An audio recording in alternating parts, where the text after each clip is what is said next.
बरसेला अमर सुहाग हो मैया तोहरे मंदिर में। बरसेला अमर सुहाग हो मैया तोहरे मंदिर में। पहिला सुहाग मंगे सीता जी आईनी। पहिला सुहाग मंगे सीता जी आईनी। सीता जी आईनी मैया सीता जी आईनी। लाली चुनर लेले हाथ हो मैया तोहरे मंदिर में। बरसेला अमर सुहाग हो मैया तोहरे मंदिर में। लाली चुनर लेले हाथ हो मैया तोहरे मंदिर में। बरसेला अमर सुहाग हो मैया तोहरे मंदिर में। दूसरा सुहाग मंगे सरदा जी आईनी। दूसरा सुहाग मंगे सरदा जी आईनी। लाली लाली फुलवा के हार हो मैया तोहरे मंदिर में।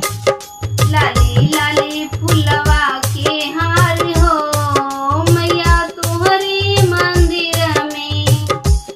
बरसेला अमर सुहाग हो मैया तोहरे मंदिर में। बरसेला अमर सुहाग हो मैया तोहरे मंदिर में। तीसरा सुहाग मंगे गौरा जी आईनी।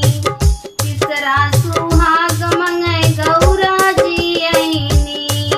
गौरा जी आईनी पार्वती जी आईनी। फुलवा के थार लेले साथ हो मैया तोहरे मंदिर में।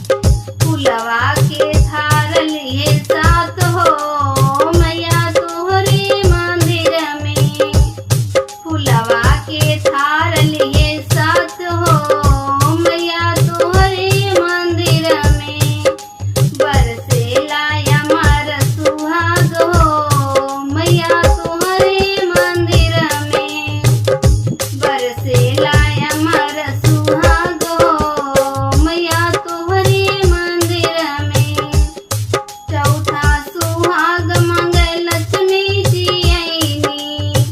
चौथा सुहाग मंगे लक्ष्मी जी आईनी। लक्ष्मी जी आईनी मैया लक्ष्मी जी आईनी।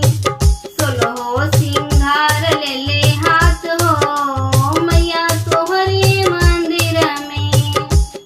सोलहो सिंगार लेले हाथ हो मैया तोहरे मंदिर में।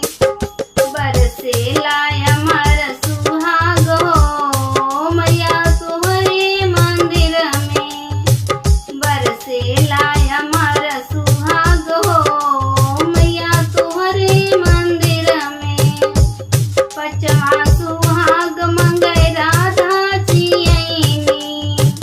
पचवा सुहाग मंगे राधा जी आईनी। राधा जी आईनी मैया राधा जी आईनी। लाली लाली चूड़ी लीले हाथ हो मैया तोहरे मंदिर में। लाली लाली चूड़ी लीले हाथ हो मैया तोहरे मंदिर में। बरसेला अमर सुहाग हो मैया तोहरे मंदिर में। बरसेला अमर सुहाग हो मैया तोहरे मंदिर में। हम आप लोग को एक बेटा विवाह गीत सुनाती हूँ। मेरा गीत अच्छा लगे तो प्लीज सब्सक्राइब करें, लाइक करें और कमेंट करके बताएं कैसा लगा। मोरे पीछावा वाला वनिया का पेड़ावा हो। लवंगा चुआई सारी राती हो। मोरे पीछावा वाला वनिया का पेड़ावा हो। लवंगा चुआई सारी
सासू की हई हम दामाद हो, अवध से आए हो जनकपुर जाबै हो, सीता कहाई हम सुहाग हो, अवध से आए हो जनकपुर जाबै हो, सीता कहाई हम सुहाग हो।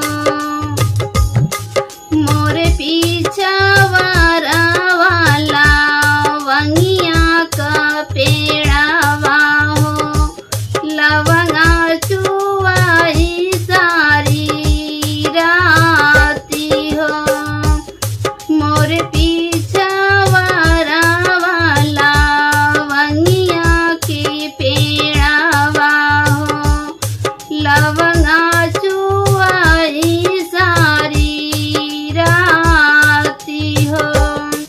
घोड़वा चढ़ल आवई दुल्हे दुलारुआ हो, तोड़ी ली है लवंगा के डारी हो, अरे तोड़ी ली है लवंगा की डारी हो। मेरा बेटा विवाह गीत अच्छा लगा हो तो प्लीज सब्सक्राइब करें, लाइक करें और कमेंट करके बताएं कैसा लगा।